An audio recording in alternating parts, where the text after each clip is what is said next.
ना। आमाशय में जो रिक्त स्थान होता है वो 3 चीज़ों के लिए होता है, अर्थात 3 पार्ट में उसको डिवाइड किया गया। कैसे? त्रिविधम कुच्छो, चैप्टर में आया है त्रिविधम कुच्छो। तो प्रश्न पूछता है कि आमाशय के कितने विभाग किए गए हैं, कितने पार्ट में बांटा गया? तो आपका सही जवाब होगा 3 पार्ट में बांटे गए हैं। ठीक है, तो 3 पार्ट कैसे डिवाइड है देखेंगे। तो उसमें देखेंगे एक एकम अवकाशम मूर्तानाम आहार विकारणम। इंपॉर्टेंट पॉइंट है, ध्यान दीजिएगा। एकम अवकाशम, उसमें एक अवकाश अर्थात एक स्थान या एक खाली स्थान जो है, एक स्थान, वो मूर्तानाम आहार विकारणम अर्थात एक अवकाश जो होता है मूर्त तथा सॉलिड आहार के लिए है ना।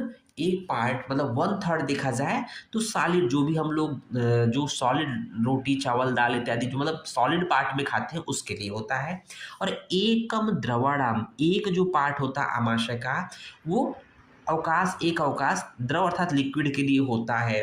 और जो एकम पुनर्वात पित्त श्लेष्मणाम, और तीसरा जो होता है कि जब आहार का पाक होता है, विपाक होता है ना, तब उसके पश्चात जो विभिन्न प्रकार की गैस का निर्माण होता है, वात पित्त कफ, है ना, कहते हैं मधुर विभाग, अम्ल विभाग, कटु विभाग।